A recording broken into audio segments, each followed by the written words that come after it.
जगतसिंहपुर जिला नौगां तिरुणा ठारे इंदिरा स्मारकी युवक संघ पक्षर वृक्षरोपण कार्यक्रम राखी पूर्णिमा उत्सव दिन अनुष्ठित हो जायछि। उक्त उत्सव में मुख्य अतिथि भाव विधायक प्रशांत कुमार मुदुली जोगदे वृक्षरोपण कार्यक्रम को उद्घाटन करथिया बेले तांको सहित समाजसेवी डॉक्टर विचित्र कुमार पंडा, पंचायत समिति अध्यक्ष जगन्नाथ दास, जिला परिषद अध्यक्ष सुबल बेहरा, राज्य कृषक मोर्चा सभापति परशुराम सामल सह क्लबर समस्त सदस्य माने उपस्थित रही वृक्षरोपण करथिले। पर युवक संघर सदस्य माने अतिथि मानक हाथ में राखी बांधि से मंगल कामना करथिले। तेबे यह एक अभिनव प्रयास बोली विधायक श्री मुदुली कहवा सहित धन्यवाद जणाइथिले।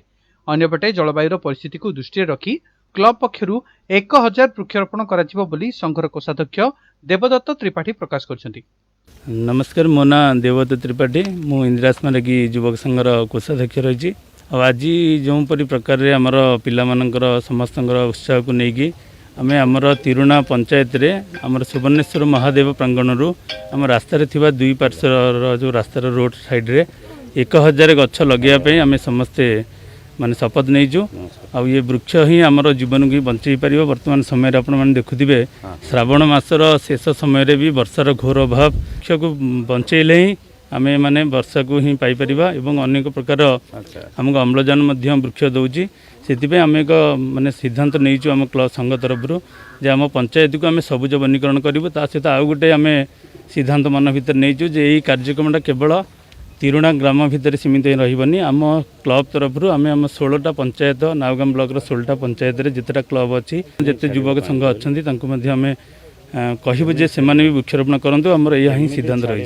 आज ये गाँव को तिरुणा पंचायत तिरुणा गाँव को सबुज ग्राम परिणत करने युवक संघर पिला माने जो अभिनव प्रयास करचंती एवं परिवेश को रक्षा करेंगे, वृक्षर रक्षा करेंगे। ये रक्षा बंधन से माने गोटे शपथ नहीं कार्यक्रम आरंभ करचंती। मु धन्यवाद देवी। आज कोरोना जो सारा पृथ्वी आज निष्पेषित होगा जाऊँगी, बड़ प्रकोप थरहर होची।